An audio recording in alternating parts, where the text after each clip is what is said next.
Okay, we're under time pressure, so let's start, if you will. So we're two neurologists here chairing the session.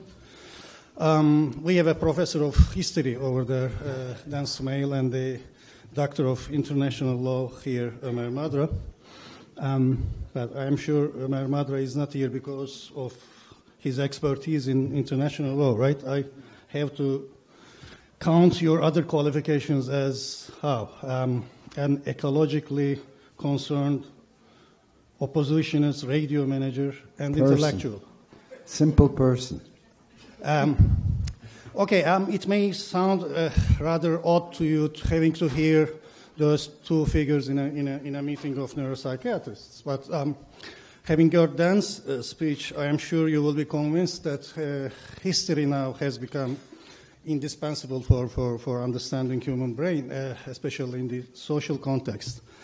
Dan is one of the pioneers or a new brand of historians who are very well versed in neuroscience and who are looking beyond the traditional origins of history. Those origins that was in Mesopotamia 5,000 years ago, after the invention of writing. That's exactly what sacred history tells, as Dan says. That's what we find in Old Testament, in Genesis. So those brand new historians are looking beyond those traditional origin of history, and as he calls it, they are delving into deep past in order to find the origins of what? Origins of how this fragile primate species called Homo sapiens lived innocently hundreds, thousands of years, suddenly to reawaken as a monster, and after an accelerated development became major threat to entire life on this planet, or the biodiversity. And if the opportunity will allow, I am sure Ömer Madra will be happy to revolve around this topic of threat. So without further ado, I'm leaving the ground to my co-chair here, Aslı, for formal introductions.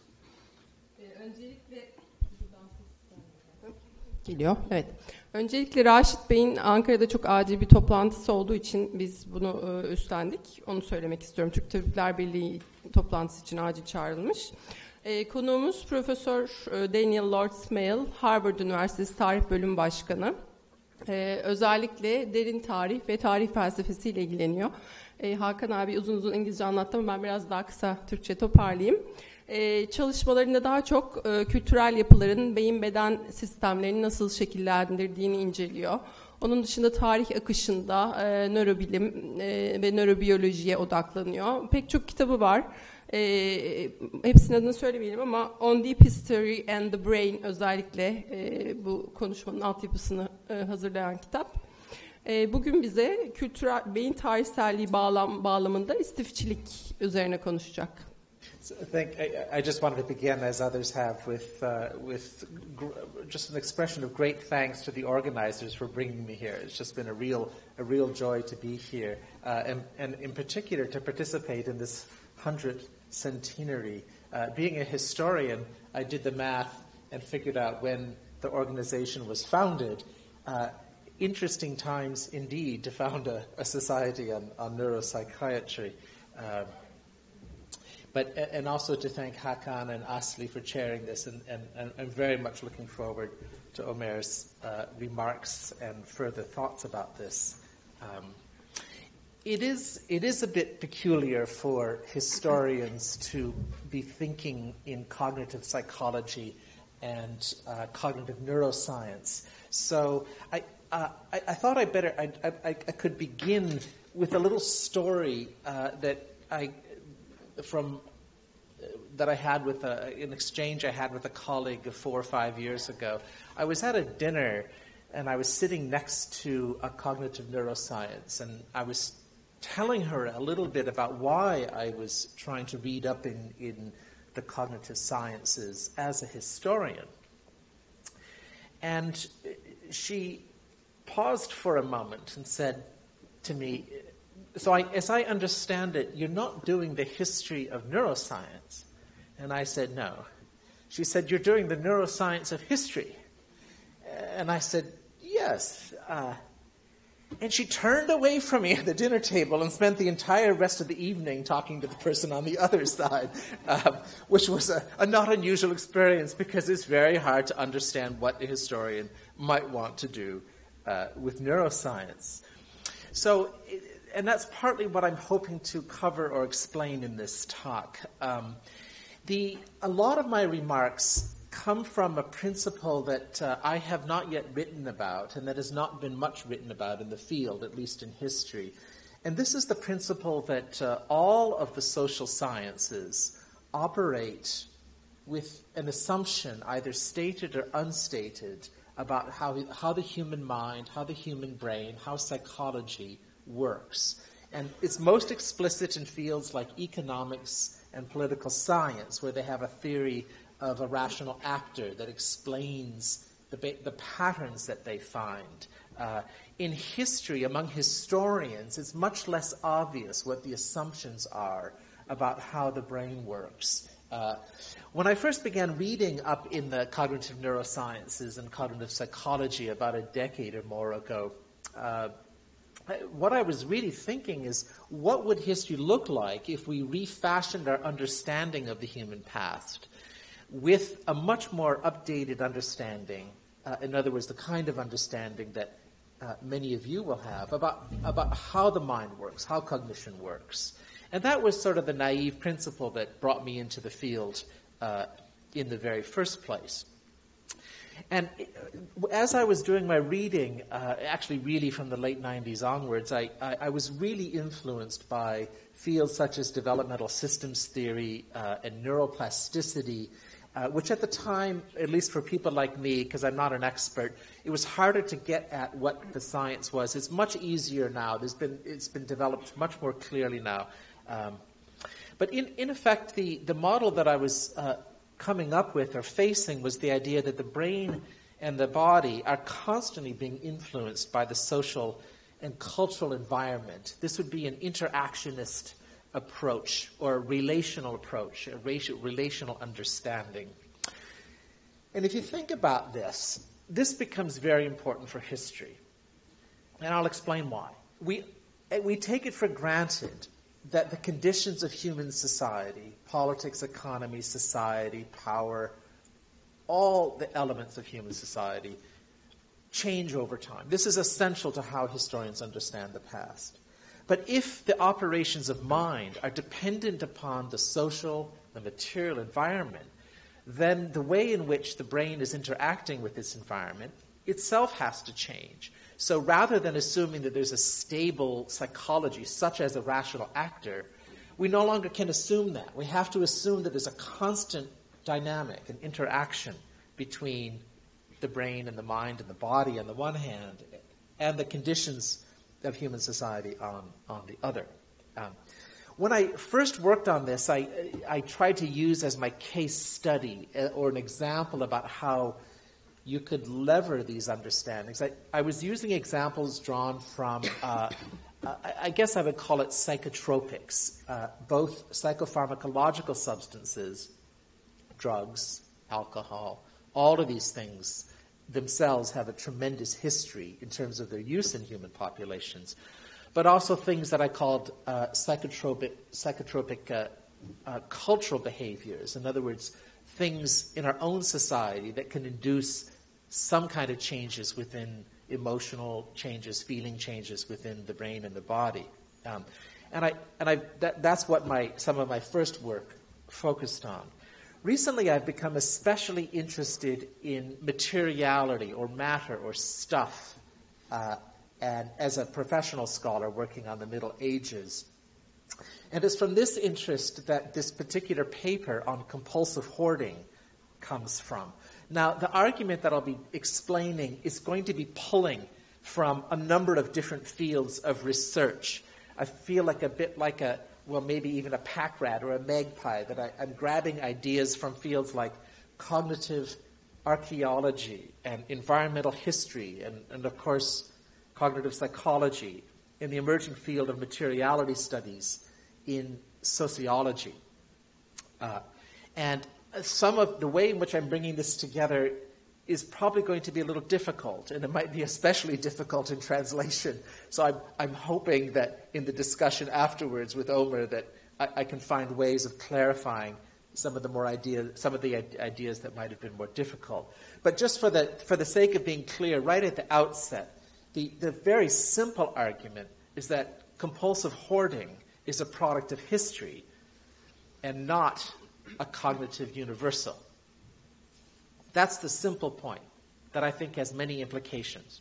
Now, I like to think that this approach has implications for colleagues in psychology or psychiatry or neuropsychiatry, and that it might help you think about your own subjects or your own questions in different ways. But I can't promise that it's going to be interesting. This is the great experiment that I'm eager to find out. I'm very interested to find out what you think. I should say that I'm much more accustomed to dealing with, when I talk about this material, with historians where the importance of it might be a little different.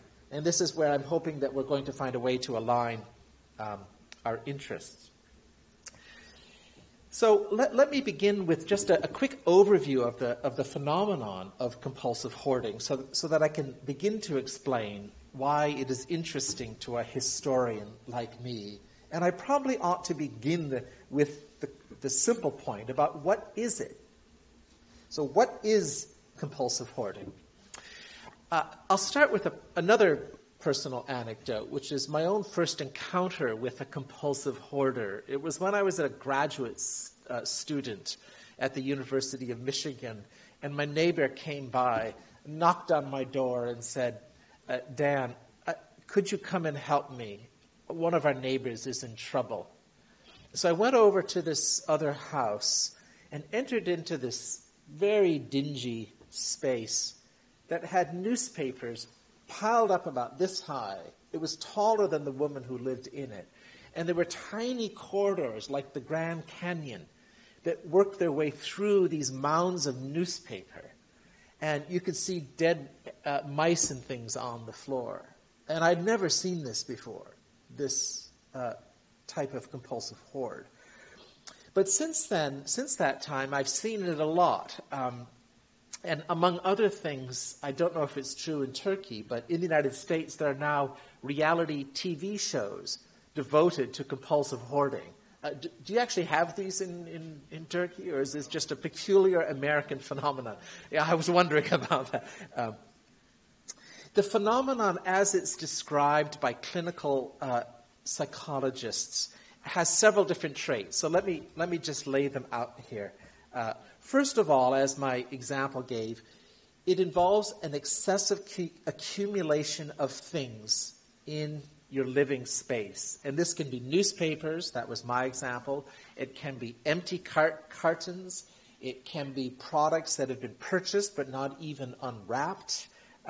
It can include animals, so canaries and cats. There was one of the studies that I read described a patient who hoarded everything that in her mind had to do with rabbits.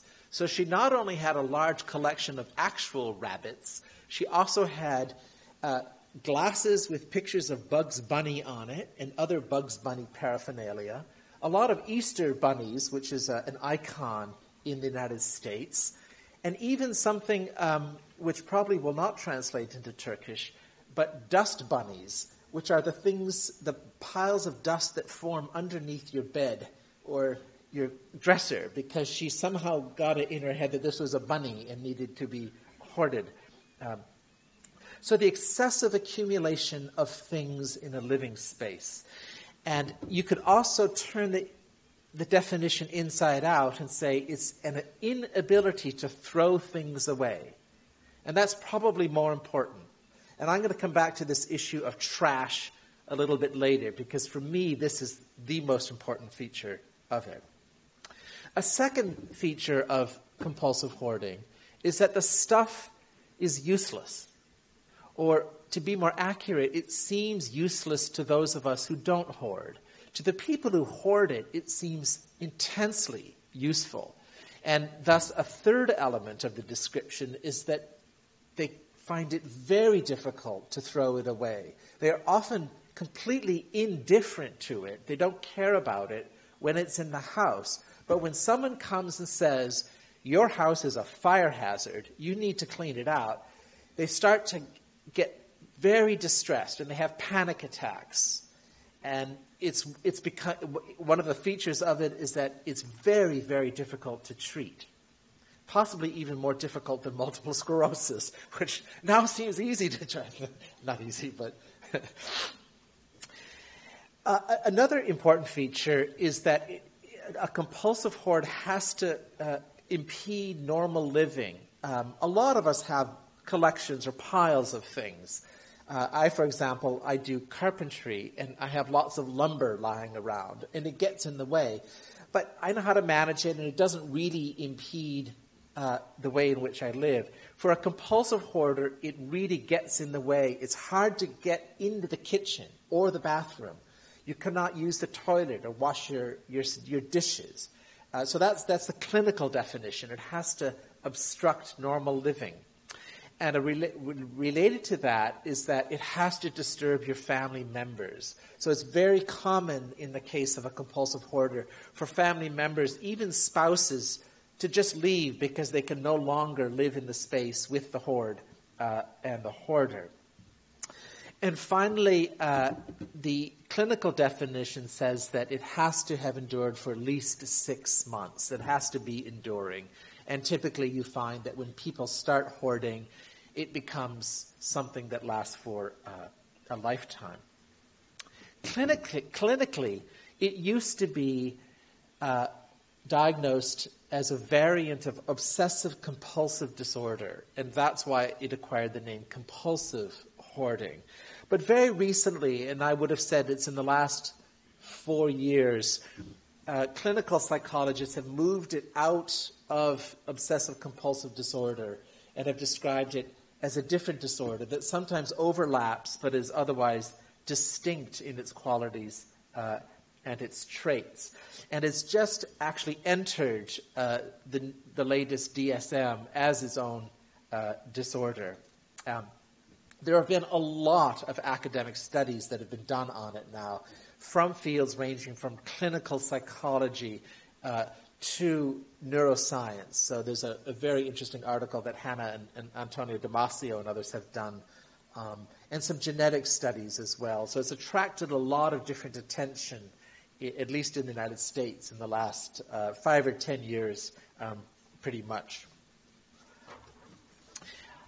And by the way, when I've discussed this, for example, in France and Denmark, I've asked my audience whether there are compulsive hoarders, and they've all said, oh, yes, we have it. So I guess I wanted to know, do you have compulsive hoarders in Turkey? Does this sound familiar? Because if this doesn't sound familiar, the rest of the talk is going to seem very strange. We can get back to this maybe in the question and answer. So I have gotten interested in the phenomenon of compulsive hoarding because it poses a very interesting challenge, a kind of a philosophical challenge, both to cognitive science and to history. Like a range of phenomena, like autism and attention deficit hyperactivity disorder, compulsive hoarding has the appearance of being a behavior that we can explain by reference to deficits in cognitive architecture, cognitive functioning, such as lesions in the prefrontal cortex. That's one of the arguments, that's one of the correlations that has been drawn. But this is where hoarding begins to cause problems for historians like me. Because if we accept this conclusion that there are correlates with deficits in cognitive functioning, then it seems that we are bound to conclude that hoarding is a cognitive universal, that it should be found not only in the United States and Denmark and Turkey, but it should also be found among, say, Australian Aborigines. And this, just as a thought experiment, is singularly hard to believe. I work on the European Middle Ages, and as I was thinking about this, I was thinking, is it possible that a poor peasant in the European Middle Ages who had some of the deficits that cause compulsive hoarding in our world, is it possible that they would have become a hoarder? And it just seems very unlikely because the material environment would not make it possible. And in a reductio ad absurdum, consider the hunter-gatherer peoples of the Upper Paleolithic, 30, 40, 50,000 years ago. If a person living 40,000 years ago suffered the lesion that can be correlated with compulsive hoarding, would he or she have begun to hoard in a manner that seemed odd to family and friends? And again, it seems very unlikely. And the reason has to do, again, with the fact that the material environment would not supply the kinds of things that at least are typical of our hoarders. Another major reason is that they practice daily or seasonal mobility. So they don't have fixed living spaces. So the fact that you have to move means that it would be impossible for a compulsive hoard to develop. Again, this seems to me just perfectly obvious. So this is one of the reasons why we cannot think that a behavior like compulsive hoarding can travel across time. That's a simple point, but to me it's a fundamental one. Now, as it turns out, there is no particular reason to think that we should expect to find that human psychological or behavioral traits do travel across time. And the best example of this is the Müller-Lyer illusion that I imagine some of you are familiar with. It's the illusion, let me just draw it so that you can imagine it in your head. You have two line segments that are equal in length. But on one of them you have arrows that point this way. On the other, the arrows point this way. And when you look at it, it looks like the line segment with the arrows pointing this way at the end is longer. And this was a very interesting point in visual perception studies, this idea that we cannot fool, we have to see that. It looks like it's one of those cases where perception, our visual cortex is playing tricks with us. Here's the interesting part. Eventually, cognitive psychologists got around to testing world populations. In other words, they began studying subjects other than subjects living in modern westernized states. And it turns out that there's a gradient of whether people get deceived by the Müller-Lyer illusion. So most strikingly, in the Amazon basin, people do not see the Müller-Lyer illusion at all. They see the line segments as exactly the same length. So it's not a cognitive universal. It's not a visual universal. It's very particular to particular societies. And the argument that's been developed to explain this variation across space is the fact that people see it. They are fooled by the Müller-Lyer illusion only when they live in a built environment that includes right angles. And the people who do not live in that built environment do not see the Müller-Lyer illusion. So we can think, in a sense, if I can use this language, that we are hardwired to see the Müller-Lyer illusion, but the wiring is done by the culture that we live in. And that's, to me, that's a very important point. So using that as sort of the example, here's the problem, or the way I'm trying to phrase the problem. On the one hand, compulsive hoarding seems to be a trait that has a biological or physiological correlate. On the other hand, it also seems to be a cultural trait that is tied to a very specific historical context, which is that of modernity. So in the same way that light is both a particle and a wave, hoarding is both something and its opposite. So how can that be? So in this paper, I'd like to address this philosophical paradox and to offer some kind of resolution to it. Now, clearly, I'm not interested in diagnosing the problem or offering a therapy. That's not my job. Instead, I want to use this peculiar phenomenon as a case study to talk about what it means for history and what it means for cognitive psychology and psychiatry. Perhaps that's for you to tell me. In particular, the study of compulsive hoarding can help us talk about the historicity of the brain. It can help us think about how the brain itself is a product of history rather than some kind of universal.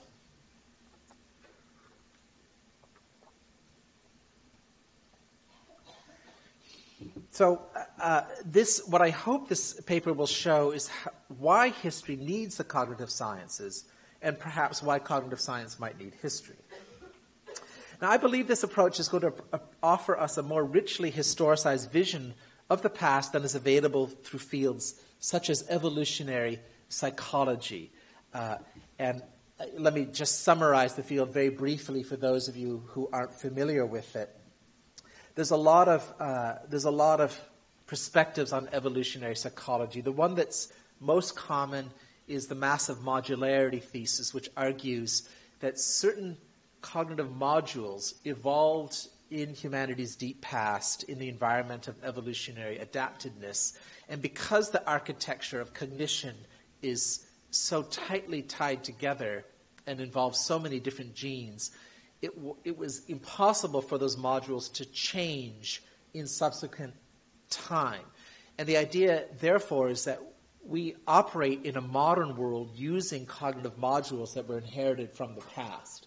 So a great example in the work, say, of David Buss, who's written about mating preferences, he has argued that in the deep past there would have been an interest on the part of males in finding partners, sexual partners, who could raise healthy children, but that the interest in females was more in finding a provider, a male provider, who could help them manage the difficulties of living in the environment.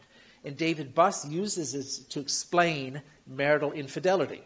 For example, he says that men who run off with younger women nowadays are just following the dictates of a module that was inherited from the past. I think this is complete nonsense, but I just mention it to explain some of the context of what evolutionary psychology has argued. The point here about evolutionary psychology is that it has an entirely sort of internalist perspective. Having said that, I don't think that we can treat the brain as a complete blank slate. Instead, my assumption is that developmental and cultural influences, as they interact with brain-body systems, can generate unpredictable forward-acting effects or emergent properties. In practice, this means that we can treat compulsive hoarding as a historically or culturally situated phenomenon that is at the same time correlated with cognitive lesions or genetic predispositions. And this interpretation is possible once we learn to look upon history itself as a coevolutionary process where the vector for historical change is located in the relationship between humanity and a complex human niche, in particular the material niche. By taking this view of the past, we can treat the rise of compulsive hoarding as an emergent phenomenon generated by the unpredictable ways in which cognitive and endocrinological systems have interacted with a changing material environment. And I realize I meant to say at the outset of this talk that this kind of history looks very unfamiliar it might look very unfamiliar to you. In our curriculum, and I imagine in your curriculum too, what history is about the emergence of the nation.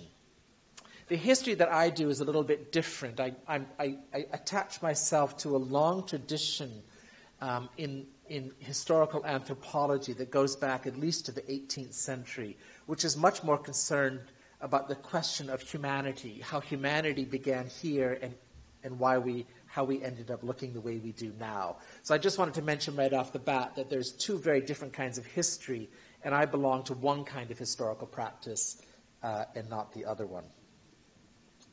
So let me just cover very briefly my understanding of the scientific literature concerning the cognitive basis for compulsive hoarding.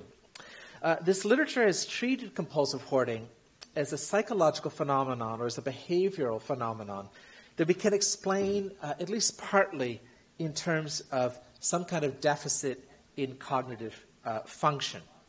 And for this, I've surveyed a number of articles, but there are literally thousands out there now. And this is an area where I don't have special qualifications to assess the technical accuracy of the articles. But I just wanted to mention some of the ideas that are out there. Some of the research that has been done, for example, has suggested that perfectly ordinary people who suffer a lesion to a certain area of the prefrontal cortex, they become more susceptible to hoarding. And in these cases, there have been actual studies that have shown that people whose behavior has suddenly switched from normal behavior to compulsive hoarding, when they've done imaging of the brain, they've discovered a lesion in the prefrontal cortex. And again, this doesn't explain all compulsive hoarding behavior, but it's been one of the things that's been proposed as a contributing factor. It's quite clear that compulsive hoarding runs in families. Again, it's not strongly correlated, but compulsive hoarders tend to have compulsive hoarders in the family as well. And this has led to a number of genetic studies. There's a locus on chromosome 14 that's especially correlated with compulsive hoarding. Again, it's not a strong correlation, but it's distinctive. But a very recent review article that I read found loci on a number of different chromosomes that appear to be associated with compulsive hoarding. And a final thing, which is a little less obvious, there's less of a neuropsychiatric element to it, is that it's much more common in children who have had some kind of disruption while growing up, some kind of disruption in the living environment, such as very, very frequent moves from one house to another. In this literature, there has been an impulse to assume that what is the case now must have always been the case. If people engage in compulsive hoarding now, then they must have always engaged in compulsive hoarding. And the question then is to search for the adaptive logic, to use evolutionary science to say, well, what was the adaptive reason for this behavior in the past? And it's not hard to find this in a kind of just so story. The argument is that a lot of different animal species hoard food and sometimes other things, Arctic jays, squirrels, pack rats. There's a lot of different animals that gather food into deposits. And we know from the archaeological record that humans in the Upper Paleolithic, by about 30,000 years ago, are also beginning to cache food systematically. So people have used this to say, well, the kind of behavior, compulsive hoarding, is on a continuum with this adaptive behavior that just makes sense in any environment to buffer risk and uncertainty.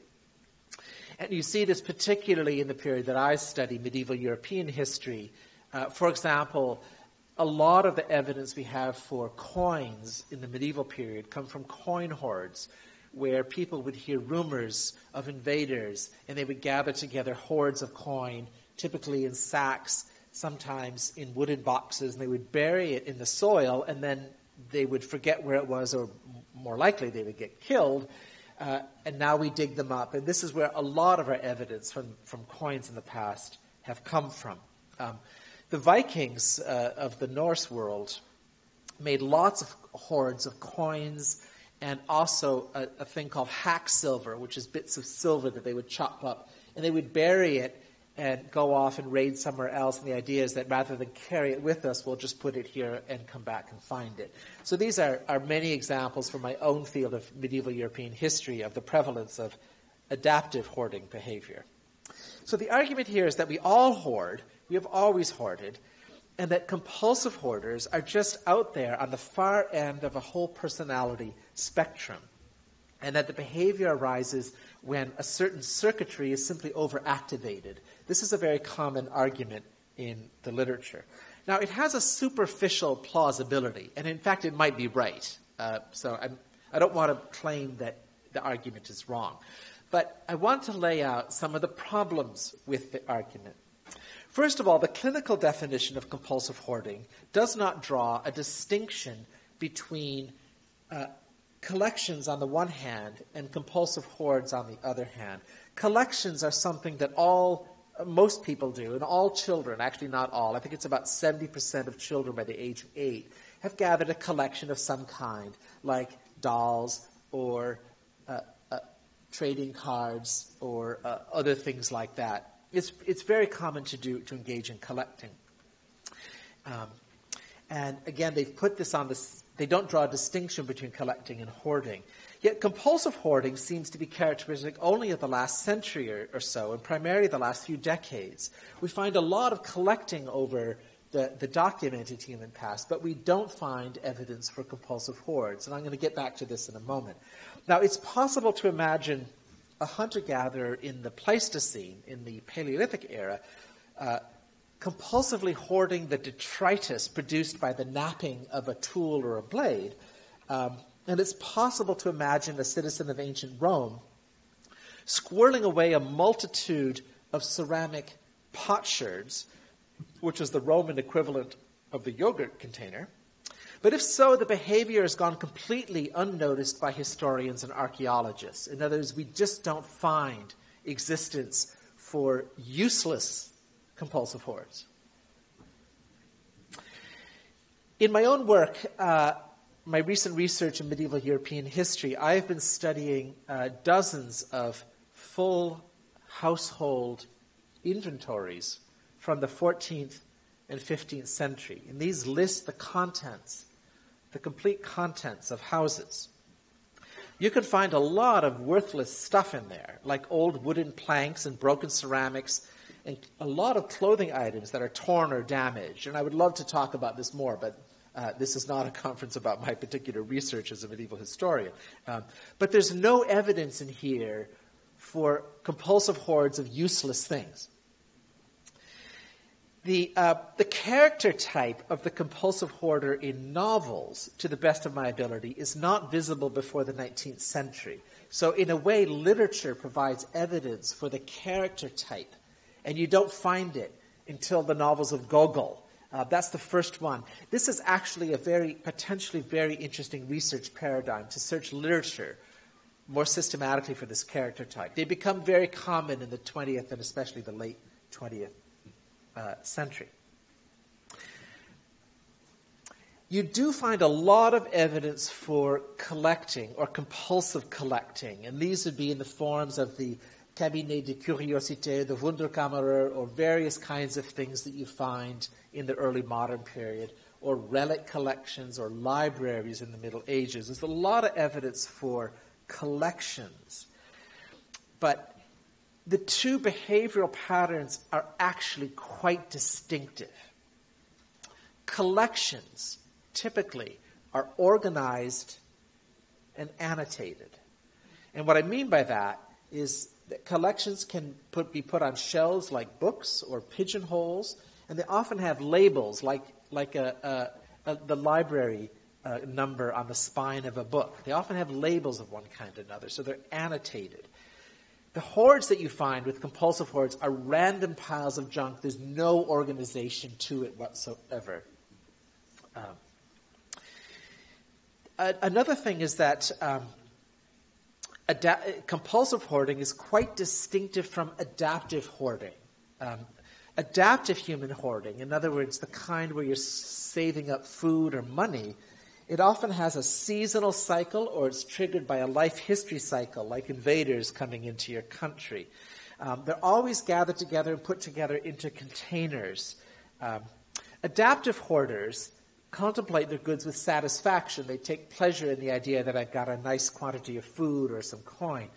Whereas compulsive hoarders sometimes display little or no interest in their things. It's actually quite striking how they ignore it, except when there's a threat of losing it. Compulsive hoarding behavior arises from the inability to throw things away. And it's quite different from the adaptive hoarders of food or hack silver, for their hoards were expressly designed to be eaten or traded. So what I'm trying to suggest here is that although clinical psychology has put those all on the same continuum, from less intense to more intense, what I'm suggesting is that there's actually 3 different kinds of behavior that are very different. There's adaptive behavior, storing up resources for the future. There's collecting behavior. And there's compulsive hoarding, which in terms of its phenomenology is actually very different.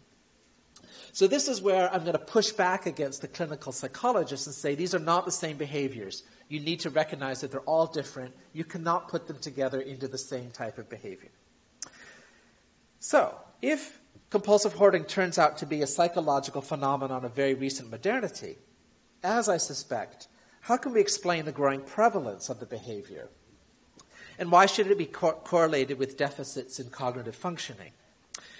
So now I'm going to turn to the deep past and talk about the emerging field of cognitive archaeology, which is quite a ways removed from many of the themes we've heard already over the last day or two.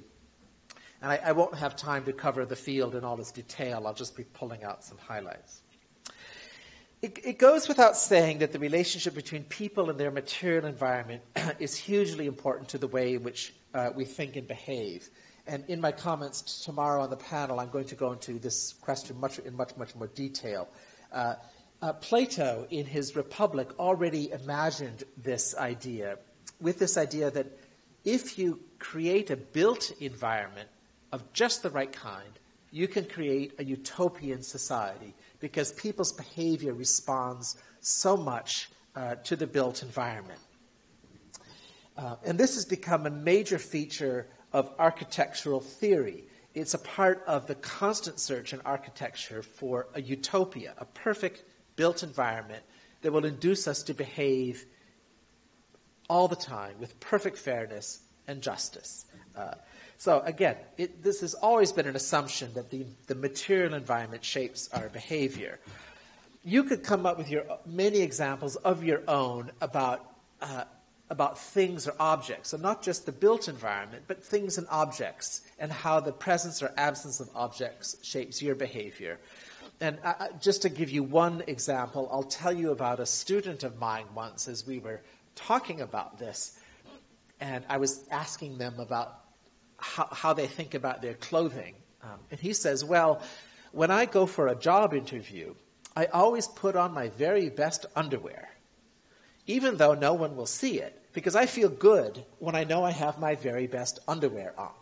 So it's a case where he and his underwear are sort of engaging in building his own self-confidence. So I'm not going to go into more examples of this, but this is a huge part of the field of cognitive archaeology, to assume this relationship between the material environment and the mind. Now, elements of the material world, of the material environment, form part of the way in which we engage with the world. And the classic example that goes back to Merleau-Ponty and Gregory Bateson is the story of the blind man's stick. When the blind man negotiates his environment with a walking stick, the question is, where does his perception begin? Does it begin with his hand? Does it begin at the end of the stick? Does it begin somewhere in the middle? This is this question that's been that people have been asking for a while. From approaches such as this, sociology and archaeology have developed a body of theory called actor network theory, which again I won't go into here. It's associated with Bruno Latour and John Law, and in archaeology with Ian Hodder, which assumes that the human environment actually is an environment of people and things, and that in the network, they all have equal ontological status. The relationship between people and the material environment has several important features. First of all, it's very old. It dates back to at least 2.6 million years ago, which is when the first simple pounding tools and cutting tools have survived. And we know that there were wooden tools before that. They just haven't survived as well. Other elements of the material environment that emerge later include hearths, in other words, cooking spaces, later sharper cutting tools, body paint, shell beads, projectile weapons, and eventually clothing by about 100,000 years ago. Baskets and other containers, art objects. There's a whole cascade of materiality that builds up over the long time span of the human past. And again, I'll be going into much more detail about this in my remarks tomorrow. The field of cognitive archaeology assumes that this relationship between humans and the material environment has important implications for the way we understand human evolution. Selection pressures operate within an environmental context, but the argument here is that the environment in which humanity evolved includes material elements that we ourselves design. And this is related to, in biology, into theories of niche construction, or another complex term that's related to that called stigmergy, namely that all organisms have some degree of influence on their niche or their habitat, even as the habitat shapes their evolution. So the point, which I hope you're getting, depends on your understanding of evolutionary theory, is that there's a constant feedback or interaction between these two elements. And it makes it possible to bring this kind of argument into a Hegelian paradigm or a dialectical paradigm. As things work their way into bodies and brains in deep human time, they inserted themselves into emotional relationships. And here I'm relying on the work of Paul Bloom, the psychologist Paul Bloom and others. Bloom has argued that people are naturally dualistic, and that even very young children are prone to attribute intention to living things, and they register surprise when inert things appear to act. But at the same time, Bloom's research has shown that things can be swept up into moral systems and occupy positions in a kind of a moral community or an actor network. In addition, many of us develop strong sentimental attachments to certain things, and obviously compulsive hoarders most of all. Things readily take up and perform the emotional roles in human societies that are otherwise accorded to people in humanity's complex social niche. It's this important of the spilling over of emotional ties from kin and family and friends onto objects. That's essentially the point I'm trying to develop here. A lot of evidence shows that the emotional relationships that we develop with family and kin can be easily displaced onto pets and houses and things. My argument here is that humans have become increasingly entangled with things, both emotionally and physically. And this is critical to fields, ideas such as the extended mind hypothesis or material engagement theory, which again are features of modern sociology and cognitive archaeology that I won't get into here. But the basic idea is that the operations of the mind are dependent upon materiality. But here's the important point. The mental and physiological entanglement with things is not sufficient on its own to generate the phenomenon of compulsive hoarding. So let me explain by bringing you back to the field of my own expertise, medieval European society. One of the features of medieval society, and it's true of most human societies, is that it was not a society of trash. It was not a society where people threw things away easily. Instead, it was a society and economy that was characterized by the omnipresent behaviors of recycling and repurposing. Most societies generate waste of one kind or another: food waste, heat waste, and construction waste. Household objects in most past human societies are very different because they typically have very long lives. So clothing made from wool or silk was repeatedly, in the Middle Ages, was repeatedly unstitched, cut down, and reworked. And you see this again and again and again and again. This stuff is not thrown away, it's reused. Metals and alloys were invariably returned to the forge for reworking, which is why we have so few metal objects from the European past, and indeed many medieval pasts, except if they've been pulled out from the recycling process, which happens very rarely. Household linen, this was one thing that was recycled very prominently as paper. So people with their linens, their tablecloths and their underclothes, would always recycle those. They would sell them to rag pickers to be made into paper. So the point here is that in these past societies, people never really discarded old things. They just reused them in some way. So again, here's the thought experiment. What would have happened to someone in this world who suffered the lesion that I mentioned, or if they had the predisposition on the chromosome, the allele on chromosome 14 that predisposes people to hoarding? We can never know. But having said that, we might be able to do targeted studies of some of the world's populations to see how the behavior manifests, not only in wealthy societies full of things, but also in societies with fewer things. So I've actually been talking with colleagues who work on Australian Aborigines, and I've talked with colleagues who work on West Africa, and they say that there's no evidence for compulsive hoarding of any kind in these kinds of worlds where the material environment does not allow it.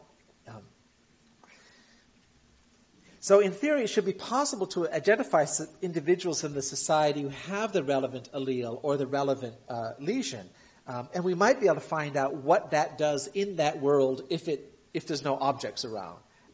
So this is actually a research proposal, if I could find the right kind of scholars to work with. If this claim is right, compulsive hoarding is a product of history, and it emerged in the context of the changing material niche generated by modern patterns of industrial production, and in particular the growth of consumption, the emergence of, in stages from 1600 up to the present, of, first of all, ready-made products, clothing that had already been made, for example. Before that, it was always made in the house. Then the emergence of the department store in the 19th century, which started in France and spread out to many other countries after that. And in the 20th century, in the 21st century, the emergence of marketing as another variant of mass marketing. Now, there's a lot to be said about modern consumer culture, but for our purposes, the most relevant point is the growing awareness that the things in the material regime today have consequences for how we think and how we behave. Let me give you an example. Studies in neuroeconomics and behavioral economics are now suggesting that some shoppers experience a dopamine high at the thought of acquiring new things. And this has only been done in functional imaging right now. It hasn't been replicated with actual shoppers yet, obviously. But the idea is that people can acquire addictions to shopping. I'm very conscious of this because I have panic attacks when I think about going into a department store. So I'm exactly on the opposite end of this particular spectrum. Needless to say, shopping is far more prevalent than compulsive hoarding in today's society. But in the same way that shopping addiction is not and cannot be a human universal, but instead is constituted by the material environment in which we live today, so too is compulsive hoarding. In other words, both these kinds of behavior are produced by the ways in which the architecture of the nervous system, the shape, its functioning, are engaging with the material environment. Again, it's this interaction that's creating compulsive hoarding.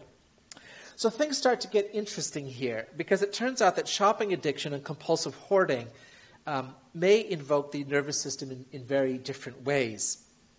In particular, it seems that shopping addiction is associated, as you might expect, primarily with the dopamine reward system. Compulsive hoarding, and here the evidence is much less, so I'm very tentative about this, but it appears to be linked more with the serotonin system. So all of you will know about the operations of serotonin much better than I do. But if hoarding is indeed associated with the disruptions in the serotonin system, then things for hoarders have in effect become serotonergic substances in a way. That's how they're using them. In a sense, the hoard even forms part of the extended body of the compulsive hoarder. There's a very interesting remark I read in one of the studies where one psychologist reported that a hoarder once said to him this phrase, "If I throw my stuff away, there will be nothing left of me. I will be all diminished." So let's come back to recycling and trashing. The most important feature of compulsive hoarding, in my view, is that it depends upon an economy of trash. Once we get a system of trash, that is the precondition that creates compulsive hoarding. You can't have compulsive hoarding unless you have a material environment defined by the act of throwing things away on a regular basis. Because to convert things into trash is to deny the existence of any emotional relationship with those particular things. And here, I'm going to talk a bit about this tomorrow, I hope. What's most interesting about that is the way in which one of the most common elements that we trash are the containers that wrap the things that we use or eat. And those are the things that it's impossible to develop an emotional relationship with. You might have a relationship with the thing itself. But for hoarders, this is what gets confused. They confuse the container with the thing contained in some way. If you trash something, you conceptualize usefulness as a temporary rather than a permanent quality of things. So also important, as many of you will have noticed and been thinking about, is mass production, because it creates endless sameness. So let me contrast this to the potsherds, my hypothetical example from the Roman world. Every single potsherd is like a snowflake. It's completely unique. If you attribute personhood and enduring utility to one tetrabrick container, you will now see it in thousands upon thousands. So it has this multiplying effect because of sameness. And this is why newspapers are so commonly hoarded, because they all look exactly the same. In this view, compulsive hoarding is an emergent phenomenon of modernity. And it is the result of the historically contingent way in which the changing material niche created by modern global capitalism has intersected in unpredictable ways with latent features of cognitive functioning. So let me conclude with some very general thoughts. Modern global capitalism has been seen as an enormous system for stimulating the reward centers of the human brain. The critics of consumption, the Frankfurt School, Jean Baudrillard, many others, have argued that the desire to consume has been artificially generated by clever marketing. Yet this is certainly true to some degree, but it can't be the whole story. At the very least, there's no particular reason to assume that a phenomenon such as shopping addiction arises solely from the pleasure principle, in the way that a chronically stressed mouse repeatedly self-medicates with cocaine, and this is coming out of some stress studies that I've been reading. There are undoubtedly consumers seeking to cope with a condition of chronic stress who self-medicate by means of shopping and hoarding. The phenomenon of compulsive hoarding adds a wrinkle to our understanding of late capitalism. I have suggested that the rise of hoarding springs from the thickening presence of nearly identical things in our society, and above all, from the anxiety generated by the economy of trash. So things in this model are substitutes for kin and family. Whether or not they really have personhood, we certainly act as if they do. And that is enough. In the past, we used things creatively as devices for creating, maintaining, and repairing human social relationships. In light of this history, what is most peculiar about compulsive hoarders of the present day is the way in which their things cease to circulate. They're pulled out of the normal circulation of objects. Removed from patterns of circulation that typically define the life of things, the objects found in a hoard have become inalienable.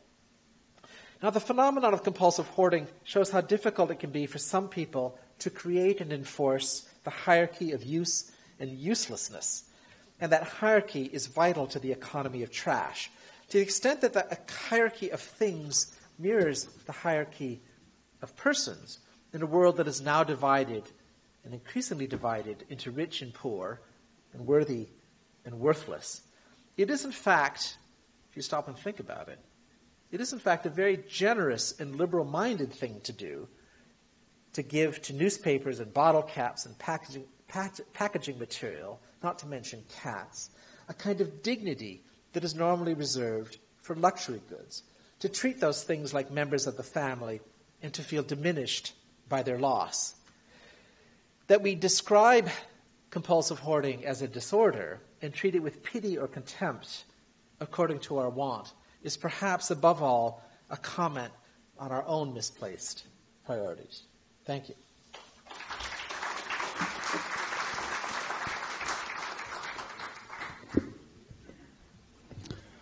Okay, some housekeeping notes before the discussant.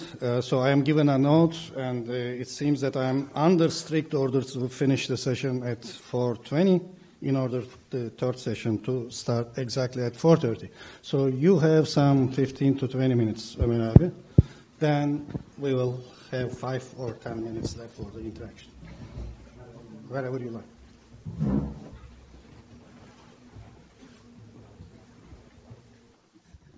Thank you very much for inviting me here. I'm very happy to be here among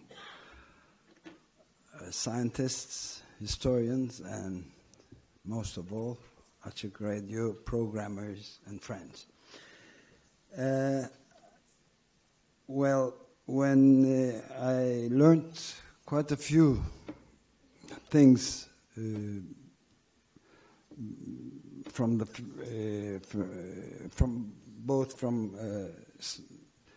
Dan's brilliant speech, I should say, and before that, I learned a very, very interesting quote from Çiğdem Özkara. There was this description by an artist, by Dostoevsky, of an epileptic seizure, which he described as he felt the sky fell on earth and then it swallowed me. This, with a very small modification on my part, by just changing the first person singular to first person plural, I think it is the most apt, one of the most apt metaphors for the anthropogenic global climate disruption ever. Yes, we feel the sky falling on earth, and then it swallows us. So thank you for the metaphor. And Dan Smail just mentioned the very interesting times. Indeed, this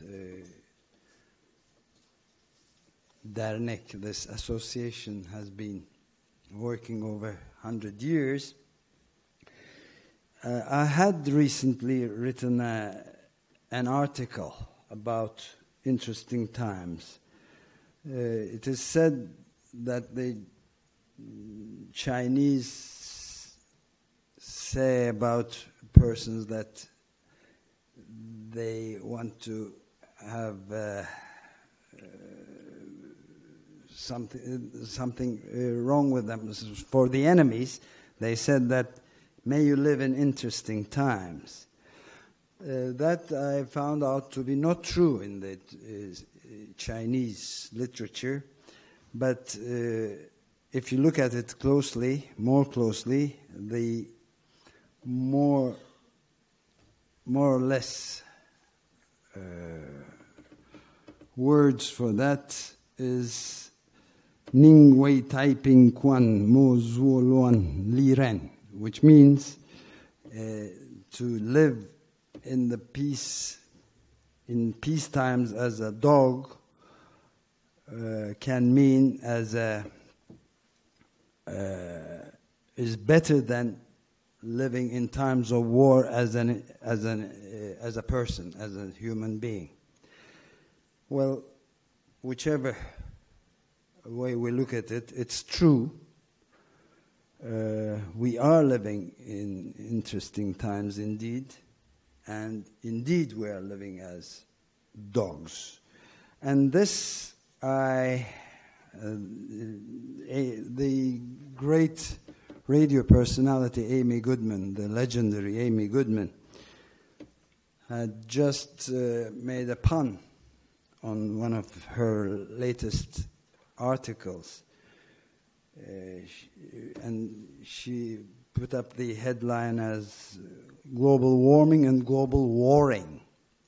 And I tried to translate it into Turkish with a slight modification. With due respect to Miss Goodman, as I translated it as global war, küresel ısınma ve küresel ısırma, meaning global warming and global biting of the dogs. I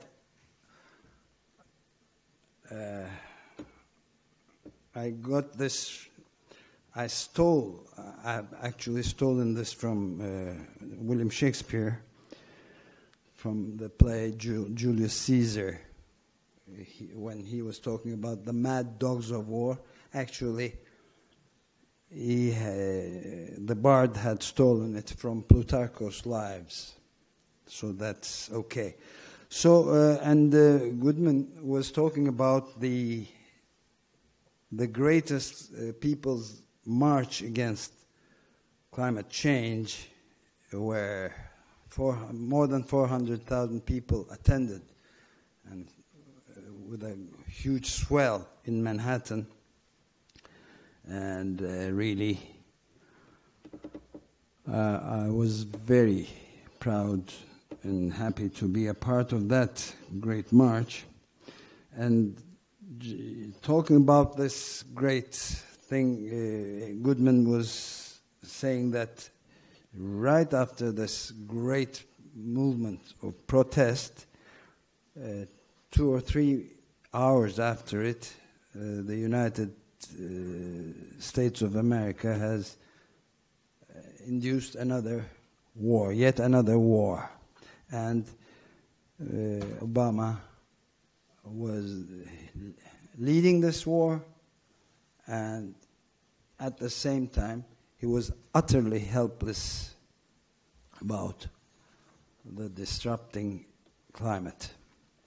So I want to say that the whole world, we are really in a state of epileptic seizure between two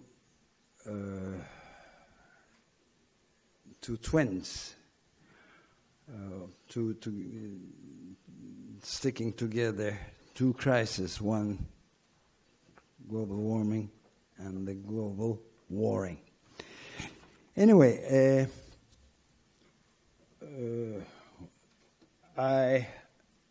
when I read Smail's article last night, and I found about the Mueller-Lyer illusion, I talked to my wife about it last night, and she said, "You're a know-all, and you hadn't heard about this Mueller-Lyer thing?" Well, I said maybe, but I bet you didn't know that the Amazon Indians couldn't see it that way at all. And I think it's a very, very apt, still yet another metaphor for the very interesting times that we're living in. that the Muller-Lyer illusion isn't the only illusion we moderns, quote unquote, are under. I mean, we're under the illusion that somehow we will be saved from this huge, unprecedented destruction by technology and, well, yes, capitalism itself. Well, the primitive, what we call the primitive peoples, the indigenous, the Amazonians and the others, the North American Indians, aren't at all under any kind of illusion that we will be saved by this capitalism or technology. And certainly they were actually the Indians, the indigenous people, on the 21st of September, last September, right before the great People's Climate March. It was the Güntün eşitliği nasıl deniyordu ya? Equinox. The equinox, and the Indians from quite a lot of continents had prepared a ritual early in the morning, raising the sun. And I was there, then they were deadly serious about it. Anyway, I want to ask 2 or 3 questions, if you like. Is this, I have read the article, Neurohistory in Action, Hoarding and the Human Past. Is this condition undesirable? And if so, why is it so? Is it detrimental? And if so, to whom? Humans, other living beings, the planet in general, and for whom it's desirable? Maybe I have a suggestion to make. There are 85 people owning the wealth, the total wealth of half the population of the world at the moment. So maybe this hoarding can be quite useful to them. This is a rhetorical question, of course. And secondly, I would like to discuss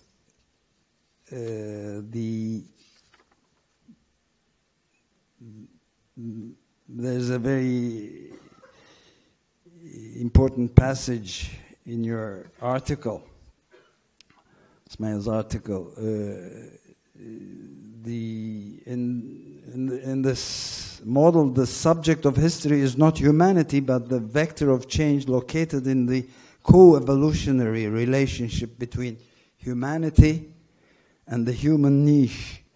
We need to abandon the view of history in which a solitary humanity is trudging up the side of a mountain on a lonely path.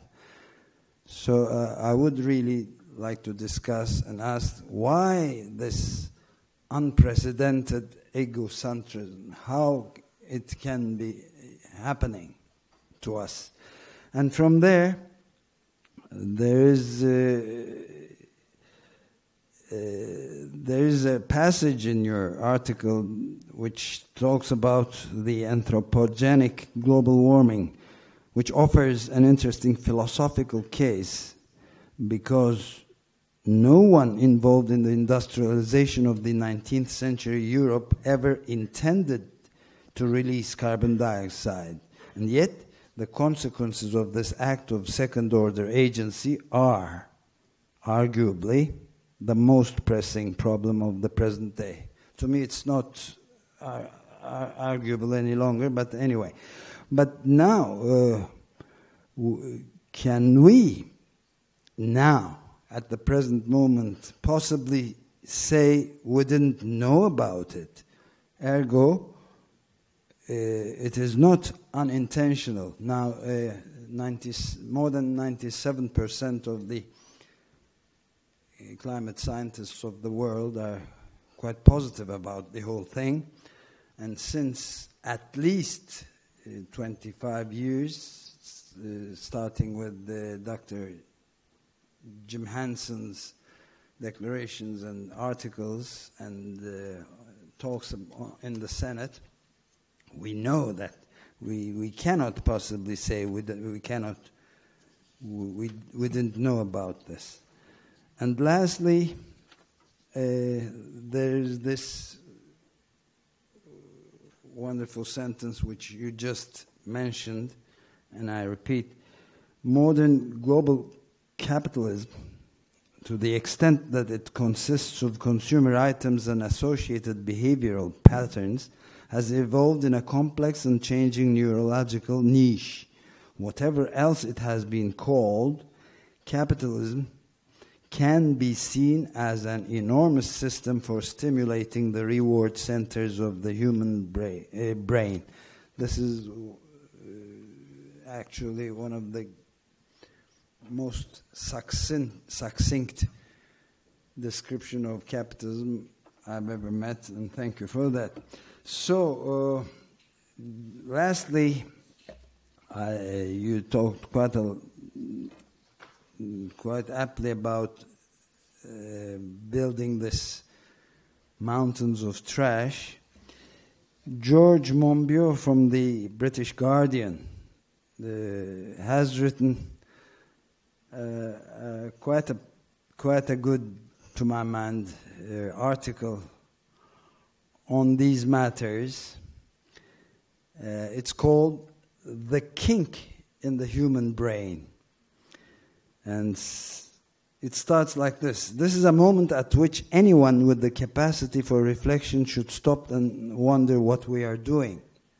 If the news that in the past 40 years, just in the past 40 years, the world has lost over 50%, 52 to be precise, of its vertebrate wildlife, meaning mammals, birds, reptiles, amphibians, and fish, well, this fails to tell us that there is something wrong with the way we live. It's hard to imagine what could.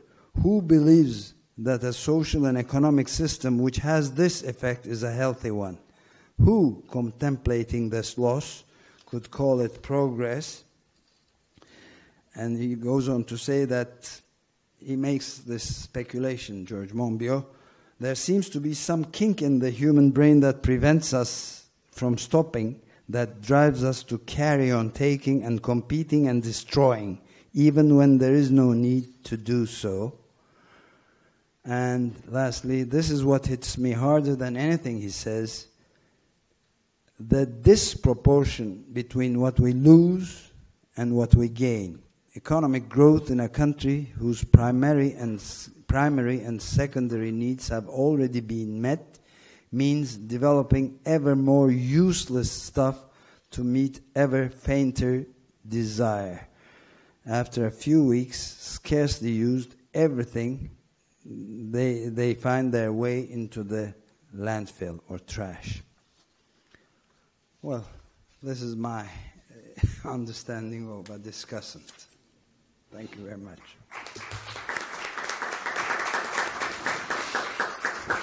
Okay, we just have 4 minutes officially, but I am sure we will be allowed 2-3 more minutes if I ask politely from the master. Would you like me to Go ahead. Yeah. respond? I'll be very brief. I thought we just had 1 minute left, so 4 minutes is even better. Well, thank you very much, Omer, that you've put your finger on exactly many of the points that matter to me. I'll try to be very brief, because in case there's a chance for some other comments. You began by asking whether is this condition undesirable, is compulsive hoarding undesirable, and if so, why? And I think you were picking up on my very last sentence, which was to flip pathology with normal and say maybe they're normal and we're pathological. So that's exactly what I was trying to get at, that if we didn't have a society of trash, if we kept stuff, then we wouldn't be in the fix where we are in terms of anthropogenic global warming, because it's the production of all the stuff that we throw away that is the source of carbon dioxide. It's a very simple equation. You mentioned this whole issue about wealthy people, and I'm not trying to be a Marxist or anything, but yes, it has occurred to me that it would be very interesting in the fields that you work in to find out whether the compulsive hoarding of money is in fact on a similar end of the spectrum of compulsive hoarding behavior as the compulsive hoarding of things, just a different manifestation of it. And there's some reasons to think that may be the case. There's some recent work that's been done by figures like Daniel Kahneman, the behavioral economist, who have shown that happiness plateaus in American dollars at $70,000 per year of income, and happiness does not increase after you've achieved an income more than $70,000. So on a purely utilitarian perspective, there's no need to have more money. And the question is then, why do people pursue it? So that, yes, I think that's actually another interesting experiment that we could do to find out. Where did the egocentric view of the past come from? This would take us much, much too long to answer, so I'm not going to answer it, but except to the extent that I will say, first of all, that when history emerged as a science in the 19th century, it was a history of nations, because it was the nations that were sponsoring the school curricula in which history emerged. And the nation itself was conceived ontogenetically in terms of biography, infancy, youth, maturity. So it had a simple line as if a nation emerged by the simple unfolding of genetic expression. And that's why what you call the egocentric point of view comes from a simple unfolding. It's a very Mendelian idea, or a post-Mendelian idea, that a nation has a genome, in a sense. So the whole point of the new approaches of history is to take this dialectical co-evolutionary approach to abandon that. Anthropogenic warming, we didn't know then, we do know now. Yes, absolutely. There's no question about that. My point in the article was simply to say that it's a classic example of how we change our niche, and then our niche changes us, and a bite back. Yeah, just on your last comment about the kink in the human brain, I won't answer that. It's a very interesting point. Let me just make a very different point, which is that I got interested in compulsive hoarding in part because I was interested in the deep history of material culture. So compulsive hoarding is a very special case of the relationship with material culture. What's interesting philosophically, this is something, Goof, and I hope we can talk about at some point, what's interesting about material culture is that it's possible philosophically to theorize it as if materiality was a non-living organism like a virus or a prion that uses the energy in human ecosystems to reproduce itself by virtue of manipulating that system in such a way to make itself more attractive. So you could think of the fix that we're in now with vast amounts of overproduction of stuff. If you look at it from the point of view of the objects, that's a perfectly legitimate way to exploit an ecosystem, which is the humans upon which you ride, in a sense. And it's by flipping who's the subject of history, humanity or material culture, then you begin to say that, the material culture is like a parasite that's exploiting us. Yeah, if we are given this extra 2-3 minutes, maybe I can allow one final question from the audience. Güven?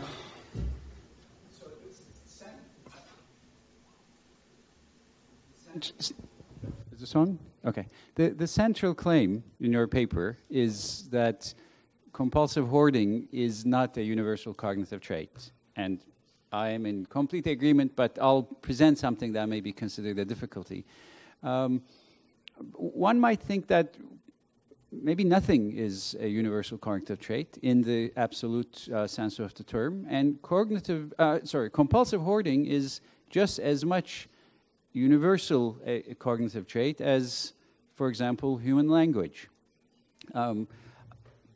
If we try to think of a time where human beings have evolved to be the biological organisms they are today, biologically, physically, but have not yet developed natural language,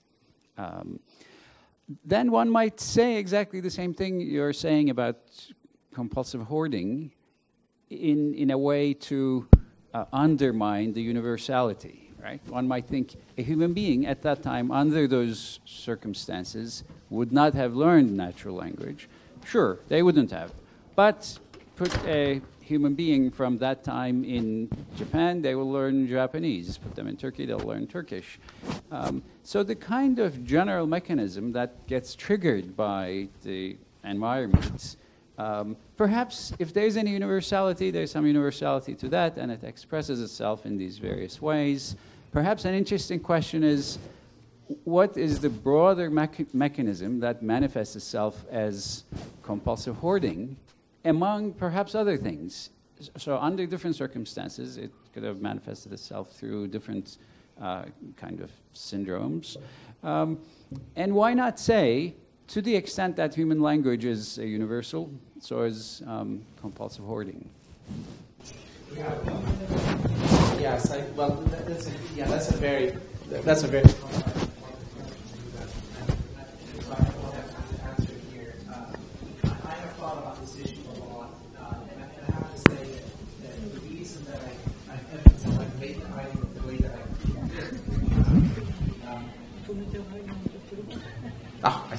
The reason that I made the argument that I did was particularly to try to disassociate it from collecting and adaptive hoarding. That's where they had created this universal trait, where compulsive was the overactivation. But I thought about this whole issue about language, and I'm not satisfied that I've resolved it, actually. And I think your question actually points to the fact that it's something I still have to think about. I'm going to dodge the question. I'm sorry.